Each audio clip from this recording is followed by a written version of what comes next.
बच्चों, आज हम लोग पढ़ेंगे स्ट्रेट लाइन। स्ट्रेट लाइन हम लोग जानते हैं सीधी रेखा। ठीक है, तो ये चैप्टर हमारा क्लास 11th का बहुत ही शानदार चैप्टर है, जिसमें हम लोग जो बेसिक चीज़ें हैं ना, इसको हम लोग क्लास 10th में पढ़ चुके हैं। हमने कोऑर्डिनेट ज्योमेट्री नाम की अपनी चैप्टर क्लास 10 में पढ़ी होगी। उससे उसी में है, हमने जो है इनका जो है प्रूफ करके वहाँ पर रख दिया है सारे फार्मूले का। हमने डायरेक्ट विश्लेषण यहाँ पे किया है ताकि समझा दें शॉर्ट फॉर्म में है क्या। पहला हमने दिया है डिस्टेंस बिटवीन 2 पॉइंट ए और बी। हमारा 2 पॉइंट दिया हुआ है, x1 y1 ए का है और बी का हमारा x2 y2 दिया हुआ है।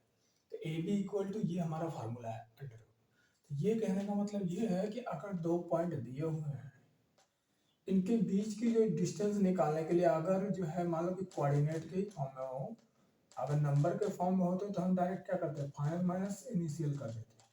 ठीक है, फाइनल माइनस इनिशियल करते थे। लेकिन ये जो है अगर ए बी है इस तरीके से है, इनके बीच की जो है डिस्टेंस निकालने के लिए बेसिकली हमें जो है डिस्टेंस क्या नाम है, डिस्टेंस बिटवीन 2 पॉइंट, इस वाले फार्मूले का इस्तेमाल किया गया। तो स्ट्रेट लाइन वाले में बेसिकली जो है ये ऐसे है। ठीक है, ये हमारा ए पॉइंट है, ये हमारा बी पॉइंट है। तब निकालोगे तो ये हमारा पाइथागोरस थ्योरम लगाओगे। इसका हमने प्रूफ बकायदा बता दिया है, लिंक जो है दे देंगे नीचे, उसको आप वॉच कर लेना। पूरा प्रूव करके एक एक चीज़ हमने बताया है वहाँ पे। और ये हमारा ये डिस्टेंस है, इस डिस्टेंस पे मान लो कि ये हमारा ये कोऑर्डिनेट दिया हुआ है और यहाँ पे ये हमारा कोऑर्डिनेट दिया हुआ है। इन दोनों के बीच की जो डिस्टेंस है वो क्या होगी, तो इस फार्मूले से लगाओगे तो वैल्यू निकल करके आ जाएगी।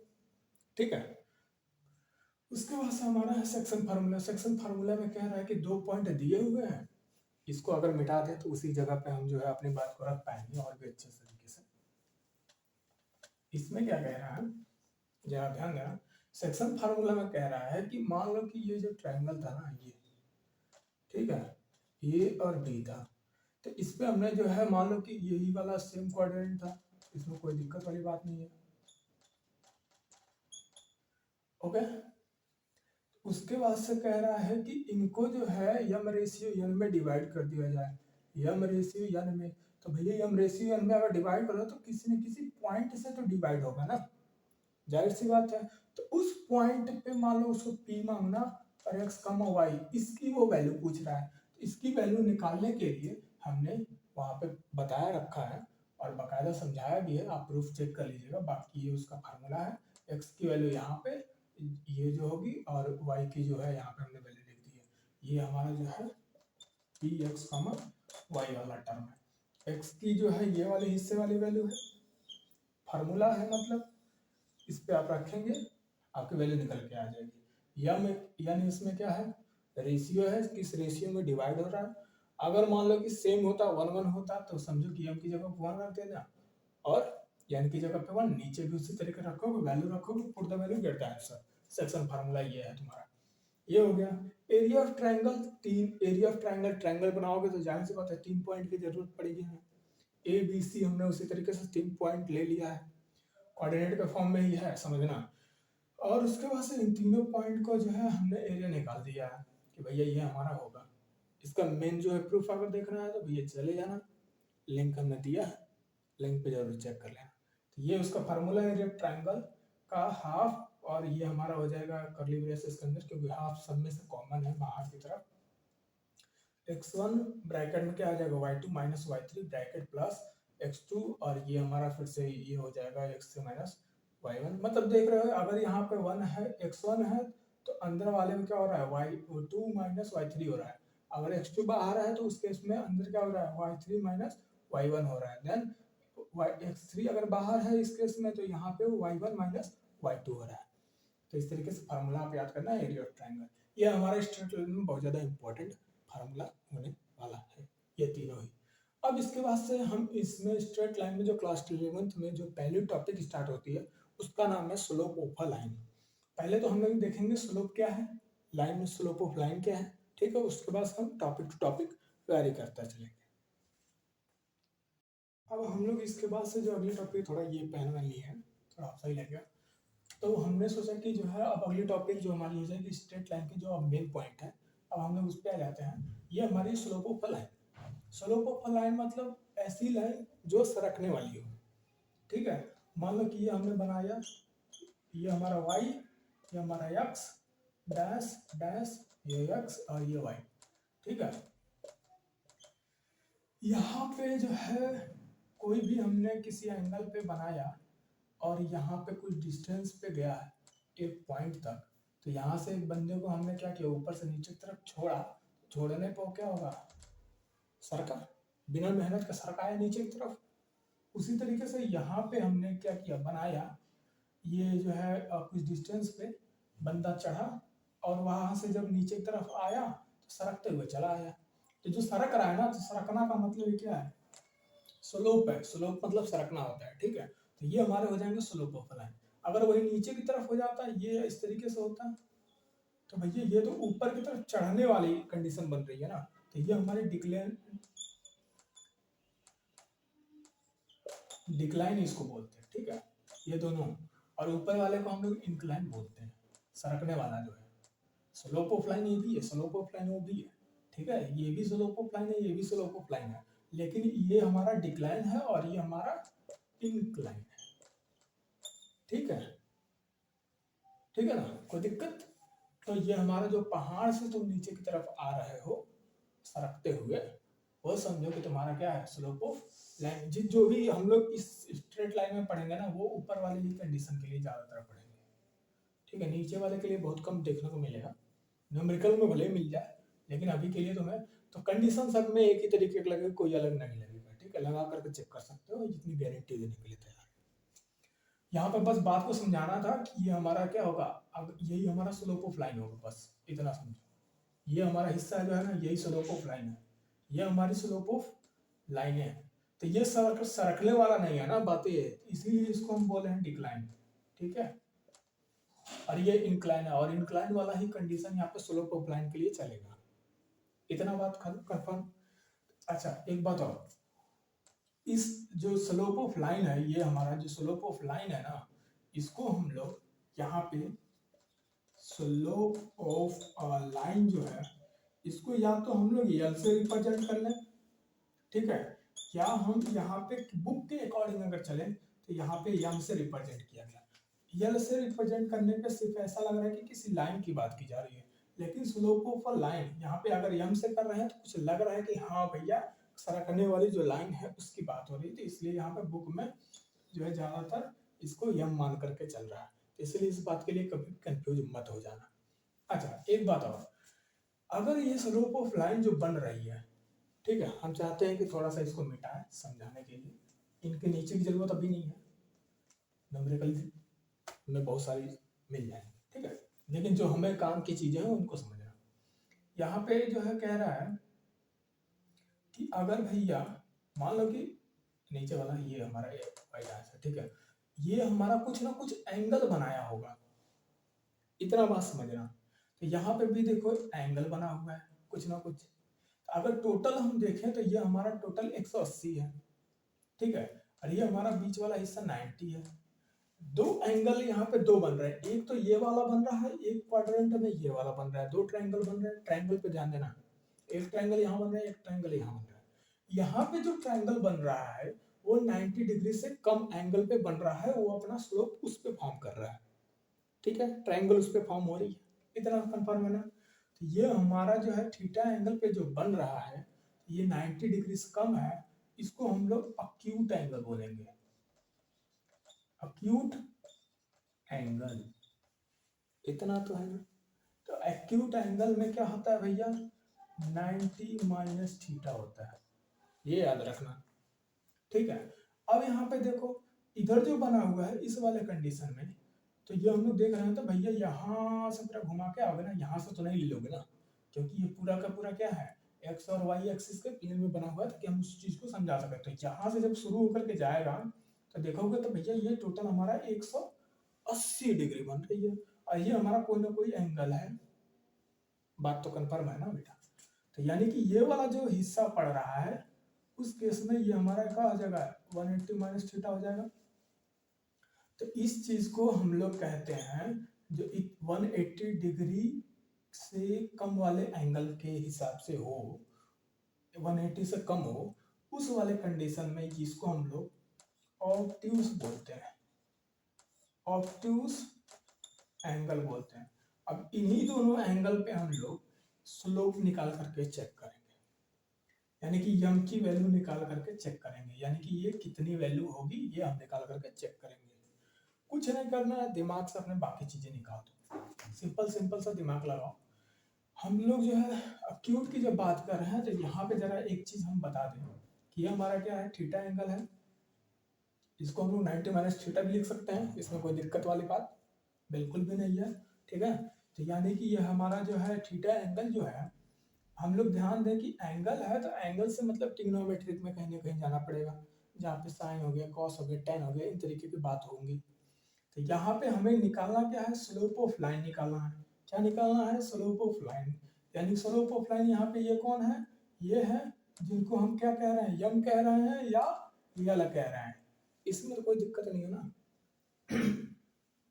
या तो यम कह रहे हैं या तो यल कह रहे हैं। अब हम लोग इतने पढ़े लिखे आदमी हैं, मालूम है कि ये भैया क्वाड्रेंट जो होता है वो ओरिजिन वाला हिस्सा जो होता है वो 0,0 होता है, ठीक है, जिसको हमने नाम दे दिया ओ, कंफ्यूज मत हो जाना।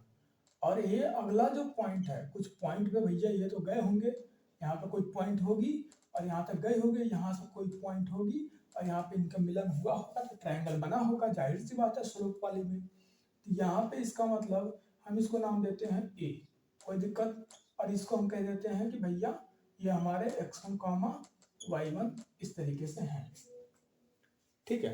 या हम इसको मान लो कि अगर इसको हम x1 y1 कर दें और इसको x2 y2 कर दें, इसमें भी कोई कंफ्यूजन वाली बात नहीं है, और भी आसान कर दिया था समझने के लिए। तो इनके बीच में जो है देख रहे हैं कि ये वाली की वैल्यू निकालनी है यम की।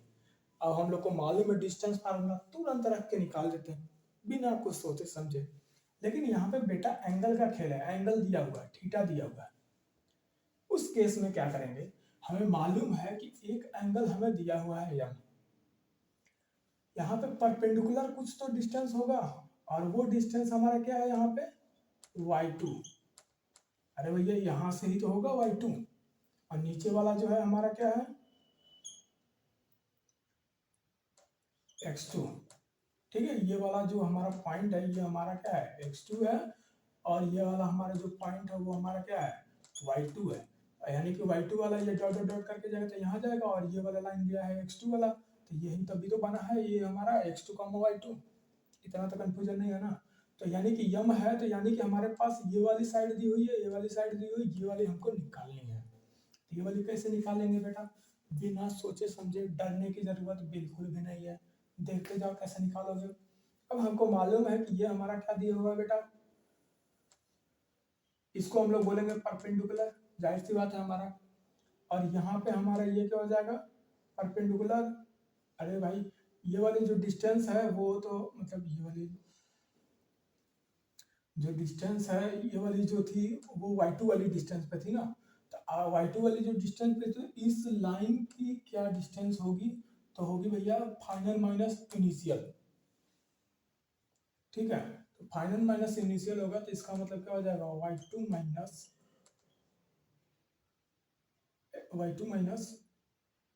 y1, ठीक है। क्योंकि y2 यहाँ है तो ये वाला हिस्सा भी तो जाएगा ना, यहाँ से यहाँ y2 माइनस y1, यहाँ पे दिया हुआ y, और ये वाला हिस्सा जो हो जाएगा ये x2 है, यहाँ पे x1 है, तो ये वाला जो डिस्टेंस हो जाएगा वो क्या है x2 माइनस x1। तो ये हमने बता दिया कि ये हमारा क्या हो जाता है, ये हम लोग देखें तो हमारा दिया हुआ है परपेंडिकुलर दिया हुआ है, और नीचे देख ले तो हमारे पास बेस दिया हुआ है। निकालना क्या है हमें, हाइपोटेनस। हाइपोटेनस हमारा क्या है यहाँ पे बेटा, हाइपोटेनस हमारा यहाँ पे यम है, ठीक है। और परपेंडिकुलर अपन बेस हमारा यहाँ पे क्या है, वो हमारा है tan थीटा। थीटा पे ही तो हम लोग निकाल रहे हैं, तो ये परपेंडिकुलर अपन बेस हमारा क्या होता है tan थीटा होता है, और यहाँ पे हाइपोटेनस हमारा यम है, तो इसका मतलब यम इक्वल टू हमारा tan थीटा होगा, इसमें कोई शक वाली बात। तो tan थीटा मतलब परपेंडिकुलर अपन बेस, चाहे m equal to perpendicular upon base, ये सारे लोग क्या हो जाएंगे बराबर है। तो यानी कि परपेंडिकुलर अपॉन जो बेस दिया हुआ है वो हमारा क्या है, परपेंडिकुलर वाला हिस्सा वो है y2 माइनस y1 अपॉन, और नीचे वाला हिस्सा क्या है बेटा बेस वाला, ये हमारा बेस है x2 माइनस x1। यानी कि अब आपसे कोई भी पूछ ले कि स्लोप ऑफ अ लाइन अगर बतानी है आपको, तो आप क्या बताओगे? तुरंत तुरंत उनको ये फार्मूला बताएंगे कि भैया m equal to tan theta equal to y2 minus y1 upon x2 minus x1। ये आपका फार्मूला होगा किसका? स्लोप ऑफ अ लाइन का। एक लाइन का जो स्लोप वाला हिस्सा है, इस लाइन का फार्मूला ये होगा। अब बात करते हैं इधर, ये तो हो गया एक्यूट वाले के लिए, ठीक है। लेकिन अब यहाँ पे जो बात आ रही है वो हमारी किसकी आ रही है? ऑब्ट्यूस वाली बात आ रही है, जिसको अभी हमने मिटा दिया। लिख दो क्या करना है उसमें। ऑब्ट्यूस एंगल की बात हो रही है। ऑब्ट्यूस वाला जो ये एंगल है, ये तो हमारा क्या है? 180 माइनस थीटा है, तो ये हमारा थीटा है। तो इस केस में इसको हमने थीटा जरूर मान रखा है। अगर 180 माइनस थीटा भी मानते तो भी हमारी क्या होती है? वैल्यू क्या हो जाता है? अगर हमने यहाँ पे कह देते कि ये भैया हमारा 180 माइनस थीटा ये वाला हिस्सा है, ठीक है। अगर इन केस मानना हो तो मान लो, टोटल में से मान लो कि ये थीटा है, तो 180 माइनस थीटा ये हमारा थीटा है, 180 माइनस थीटा ये वाला हिस्सा है, थीटा वाला ये हिस्सा, तो tan थीटा इक्वल टू ये वैल्यू हो जाती। लेकिन इनकेस कहता कि आप इसके थ्रू लो, कि 180 माइनस थीटा के थ्रू लो, ले सकते हो, उसमें कोई दिक्कत वाली बात नहीं आएगी। आप चाहो तो हम तुम्हारे सामने ही चेक करके दिखा देते हैं, ठीक है। उनके लिए भी यही फार्मूला लगेगा। जैसे कि मान लो कि अब यहाँ पे क्या हो जाता है, ये तो x1 y1 ही रहते, तो यानी कि ये वाला हिस्सा तो हमारा क्या होता है? ए हम ए के बजाय बी मान लो, x2 y2 होता कि नहीं भैया? डिस्टेंस तो वही है ना, है? तो ये वाली जो हो जाते हैं, इनके बीच की जो डिस्टेंस हो जाती वो हमारी होती है x2 minus x1 final minus initial. और ये वाली जो जगह होती वो हमारी क्या हो जाती है? यहाँ पे हो जाता है y2 माइनस y1।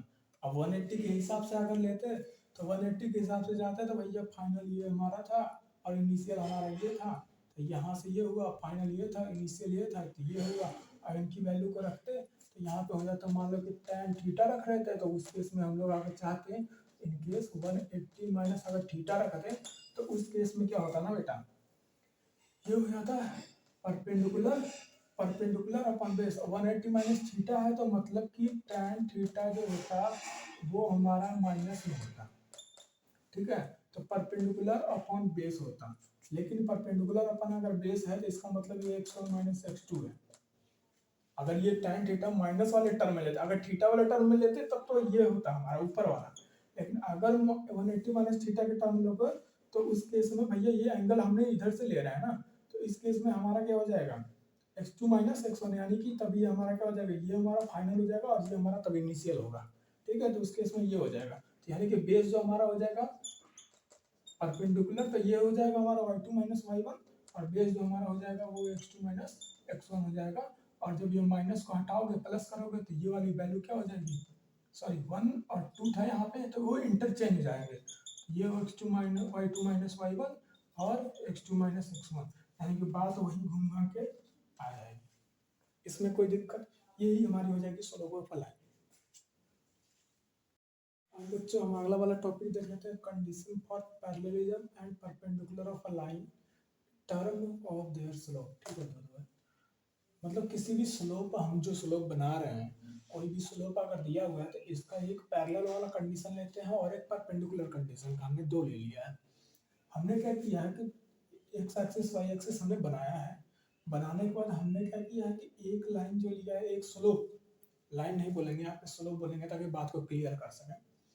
तो स्लोप है ये हमारा, जिसका एंगल जो है हमने बीटा हुआ है, और एक लाइन हमने लिया है या स्लोप जिसका बन रहा है वो एंगल अल्फा वाला। अल्फा पे जो है एक स्लोप बन रहा है, उसको हम लोग नाम दे देते हैं m1 कह लो, चाहे तुम्हारी मर्जी हो तो l1 कह लो। तुम हमने कहा था कि l भी कह सकते हो m भी कह सकते हो, वो तुम्हारी मर्जी स्लोप को।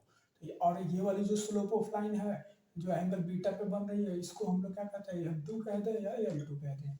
इसमें कोई दिक्कत नहीं, यानी कि ये दोनों लाइन आपस में पैरेलल है कि नहीं, ये दो स्लोप कह रहा है कि अगर पैरेलल हो उस कंडीशन के लिए, यानी कि ये पहला स्लोप है स्लोप ऑफ लाइन, और दूसरा ये स्लोप ऑफ लाइन, यानी कि दो लाइनें हैं जो एक दूसरे के क्या है? पैरेलल। पैरेलल का मतलब है बराबर समान में चल रही हैं, तो जो है इनका एंगल जो है एक अल्फा और बीटा है।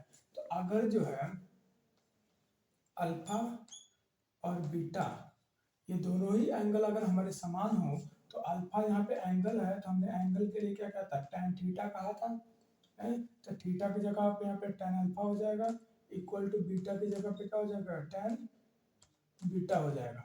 ठीक है, और यहाँ पे देख सकते हो इसका मतलब ये है कि यहाँ पे अगर m1 होगा तो m1, अरे भाई tan थीटा इक्वल टू, हम लोग m भी तो कह रहे थे ना स्लोप ऑफ लाइन में, तो यानी कि ये हमारा जो हो जाएगा वो हमारा यहाँ पे लिख सकते हो कि ये हमारा m1 इक्वल टू m2 कह लो या l1 इक्वल टू l2 कह लो, यानी कि ये हमारा फार्मूला हो जाएगा। ठीक है, कोई दिक्कत वाली बात नहीं है। बाकी tan अल्फा है तो सेम उसी तरीके से कोई ना कोई यहाँ पे इनके पॉइंट होंगे, कोई ना कोई इनके यहाँ पॉइंट होंगे। ठीक है, इस पॉइंट के हिसाब से tan अल्फा की वैल्यू निकाल लीजिएगा और इसी तरीके से इस पॉइंट के हिसाब से बीटा के निकाल लीजिएगा। ओके, तो ये तो हमारे हो गए इनके किसके पैरेलल के कंडीशन में। लेकिन अगर परपेंडिकुलर है, परपेंडिकुलर का मतलब वो स्लोप लाइन जो एक दूसरे के क्या हो, परपेंडिकुलर हो। ये वाली, ये तो हमारी एक्सिस है, ये हमारा है एक्स और ये हमारा है वाई। ठीक है, ये हमारा वाई था, और ये जो हमने दो स्लोप ऑफ लाइन दिया है, स्लोप ऑफ लाइन का मतलब ऐसा रखने वाली दो दो लाइनें दी हुई है, एक जो है अल्फा एंगल बना रहा है, एक जो है बीटा एंगल बना रहा है, और ये एक दूसरे को क्या कर रहे हैं, परपेंडिकुलर। परपेंडिकुलर का मतलब क्या है कि इनके बीच में ये एंगल 90 डिग्री होगा, तो यहाँ पे हमने ऐसा लगा दिया है ताकि समझ में आए कि ये हमारा क्या है, 90 हो रहा है। ठीक है, तो ये हमारी हो रही है, तो यानी कि ये अल्फा वाली जो चल रही है इसको हम लोग क्या कहते हैं, अगर m1 कह दें या l1 स्लोप ऑफ लाइन। ठीक है, और ये इसको हम लोग दे देते हैं नाम m2 चाहे l2, तुम्हारी मर्जी। ठीक है, अब कह रहा है कि अगर ये वाले जो हमारे हिस्से हैं कौन सा, beta equal to alpha plus 90 अगर कर दिया जाए तो हमारे बीटा के बराबर हो जाएगा। समझ रहे हो कुछ? अरे भैया, बीटा वाला ये वाला हिस्सा है ना, तो अगर इनको यहाँ से मान लो कि यहीं से हमने खींच दिया होता, अरे भैया ये है ऐसे ऐसे, और ये हमारी एक्सिस होती, इस केस में अगर ये अल्फा था, सॉरी हाँ ये अल्फा था ये वाला, तो ये वाला बीटा का मतलब क्या है कि यहाँ से ये वाली कंडीशन यहाँ से, यानी कि ये चलते हुए जो जाते, ये हमारी बीटा की कंडीशन बन रही थी ना, तो इसका मतलब ये कहीं ना कहीं 90 से क्या हो रहा था, ज़्यादा हो रहा था बीटा, है, तो इसीलिए हमने beta equal to alpha plus 90 लिख दिया है, और परेशान होने वाली बातें नहीं है। अब हम लोग क्या करेंगे, तो भैया एंगल है तो जाहिर सी बात है, हमें स्लोप वाला है, स्लोप ऑफ लाइन, तो स्लोप के लिए हम लोग क्या होते हैं, एंगल के लिए tan लगाते हैं, यहाँ पे करेंगे tan बीटा इक्वल टू, यहाँ पे क्या हो जाएगा tan अल्फा प्लस, दोनों तरफ कर दें, और tan को ये हमारा हो जाएगा tan बीटा इक्वल टू, और tan अल्फा जो ब्रैकेट में है alpha plus 90, alpha plus tan alpha plus जो 90 लिखा हुआ है, इसको हम लोग जो है, तो इसको जो है हम लोग क्या कहेंगे, माइनस कॉट अल्फा। ठीक है, कोई दिक्कत, या माइनस कॉट अल्फा लिखा हुआ है तो इसको हम लोग माइनस कॉट अल्फा वाले कंडीशन को -1 अपॉन इसको लिख सकते हैं tan अल्फा। कोई दिक्कत वाली बात नहीं है ना। अब हम लोग जानते हैं कि tan अल्फा tan बीटा जो लिखा हुआ है, इसका मतलब tan थीटा इक्वल टू अगर m है तो इसका मतलब tan अल्फा इक्वल टू, हम लोगों ने यहाँ पे क्या मान रखा है बेटा, m1, हमारा स्लोप ऑफ लाइन क्या होगा, m1 के ही तो बराबर होगा ना, और यहाँ पे क्या हो जाएगा tan बीटा इक्वल टू, तब हमारा क्या हो जाएगा, m2 हो जाएगा, तो यहाँ पे लिख दो, तो इसका मतलब लिखेंगे तो ये हमारा क्या हो जाएगा भैया, tan बीटा वाला m2 इक्वल टू, इस वाले हिस्से की जगह पे हम लोग इसको ले लो -1 अपॉन, ये हमारा क्या हो जाएगा tan m1 हो जाएगा इक्वल टू, अब नीचे वाले को इधर ला दो, यानी कि m2 into m1 equal to क्या हो जाएगा -1। ये हमारी जो वैल्यू हो जाएगी वो हो जाएगी कि अगर दो परपेंडिकुलर लाइन है उनका जो स्लोप होगा मल्टीप्लाई करेंगे, उनका जो स्लोप निकलेगा वो -1 के बराबर होगा। और ये कोई पैरेलल वाली कंडीशन है, तो दो जो स्लोप जो है एक लाइन की होगी वही सेम वैल्यू दूसरे वाले के लिए भी आएगी। ठीक है, यानी कि दोनों का स्लोप क्या होगा, बराबर होगा। ओके, ये हमारे पैरेलल के लिए हो गया, ये हमारे परपेंडिकुलर के लिए हो गया। अब आते हैं हमारे अगले टॉपिक पे। बेटा अगली टॉपिक हमारे क्या है, angle between two line. Angle between two line का मतलब two slope of a line. ठीक है, हमारा यहाँ पे हमने एक्सिस बना दिया है, एक्स एक्सिस वाई एक्सिस। हमने एक स्लोप ऑफ लाइन ऐसे लिया है, एक स्लोप ऑफ लाइन समझो कि ऐसे लिया है। ठीक है, लाइन ही हो अगर तो कोई दिक्कत वाली बात नहीं है, लेकिन ये भी क्या है, एक तरीके से स्लोप ऐसे है, मतलब थोड़ा हमें ऐसा लग रहा है कि स्ट्रेट बना हुआ है, नहीं स्ट्रेट नहीं है, थोड़ा सा ऐसे है, तिरछा है। ठीक है, कंफर्म कर लो यार, थोड़ा सा ऐसे है, मतलब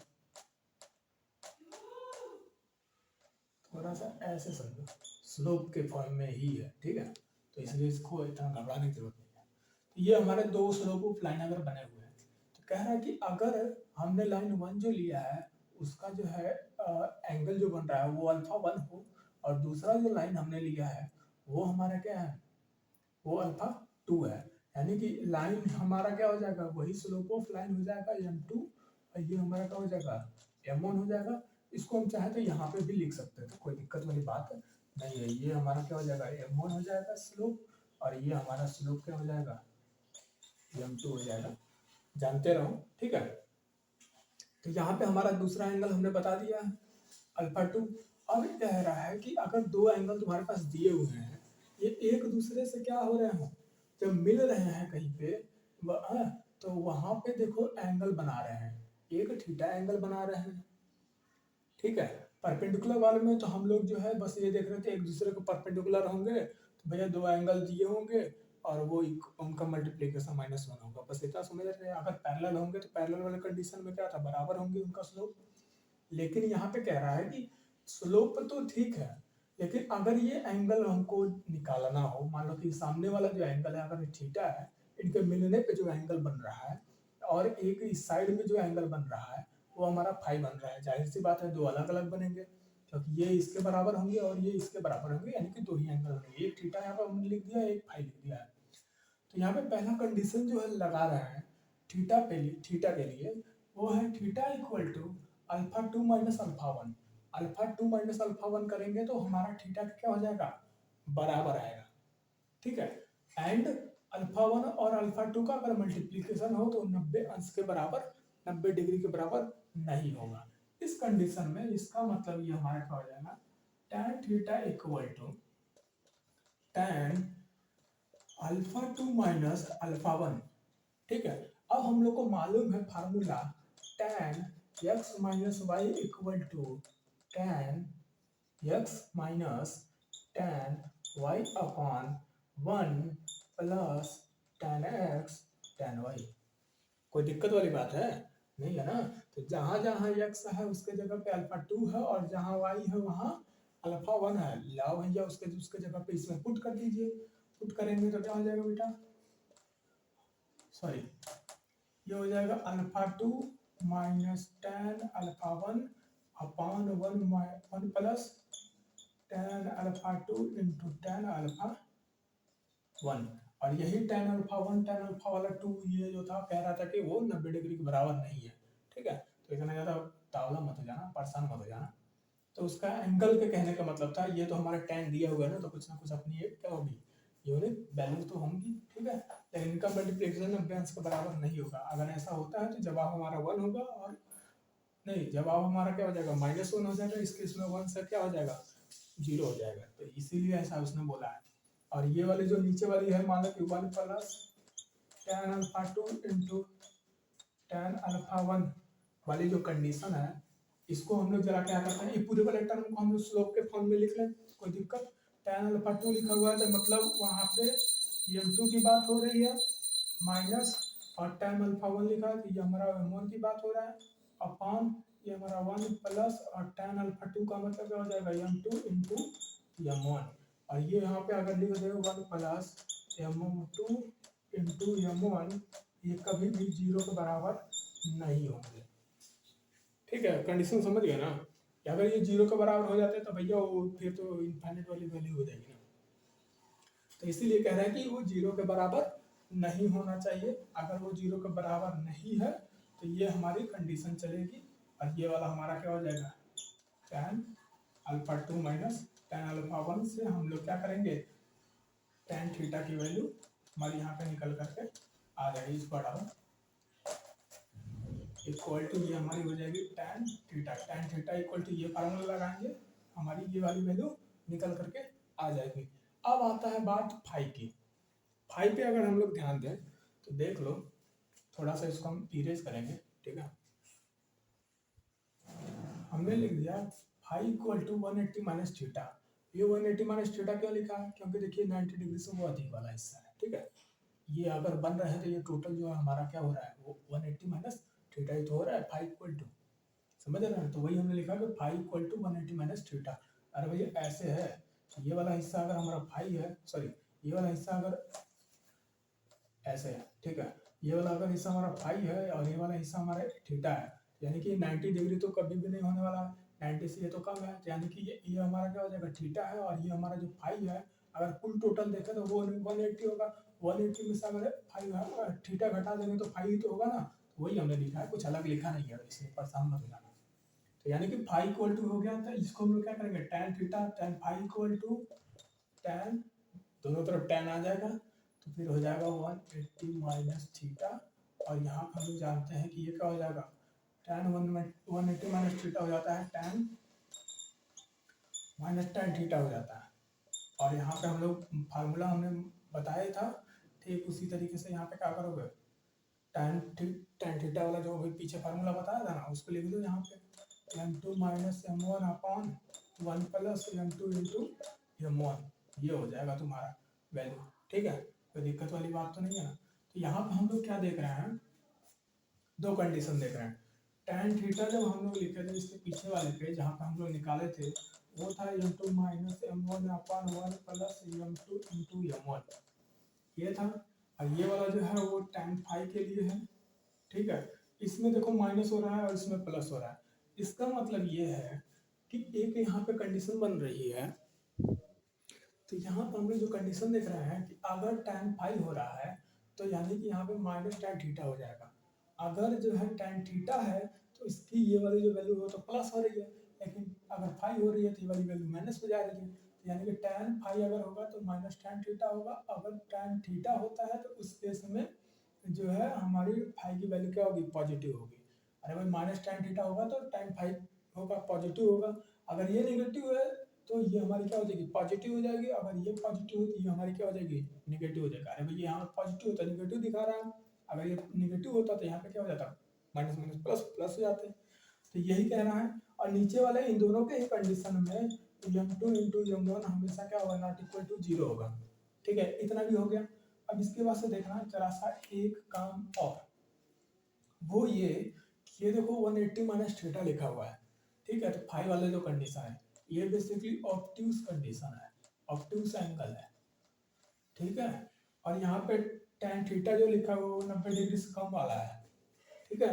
तो ये वाला हमारा क्या हो जाएगा बेटा, एक क्यूट सा एंगल हो जाएगा, एक क्यूट सा एंगल हो जाएगा, ठीक है। CUT, ठीक है, एक क्यूट सा एंगल हो जाएगा। और ये हमारा क्या हो जाएगा, ऑब्ट्यूज एंगल हो जाएगा, ये हमारी हो जाएगी एंगल बिटवीन टू लाइन, ठीक है। अब अगला टॉपिक हम लोग देख सकते हैं। हाँ, हम लोग देखते हैं कोलिनियरिटी ऑफ 3 पॉइंट। ABC दिया हुआ है, हमने ये एक्स एक्सिस वाई एक्सिस बना दिया। एक लाइन हमने कोलिनियरिटी वाला का क्या मतलब है, कोई भी दो लाइन को एक ही लाइन में ला करके जोड़ दिया जाए, वही हमारी क्या हो जाती है, कोलिनियर की कंडीशन होती है। यानी कि ए हो गया जैसे AB और BC को एक साथ मिला दिया गया है तो वो हमारी कोलिनियरिटी कंडीशन है, यानी कि AC तैयार हो गया है, एक बड़ा सा लाइन। तो वही कह रहा है कि अगर ऐसी कंडीशन हो, इस कंडीशन में अगर स्लोप कैसे निकाला जाएगा, तो जो भैया स्लोप A से B के लिए होगा वही भैया B से C के लिए भी स्लोप होगा, ठीक है। तो वो इसमें कोई कंफ्यूजन वाली बात नहीं होनी चाहिए।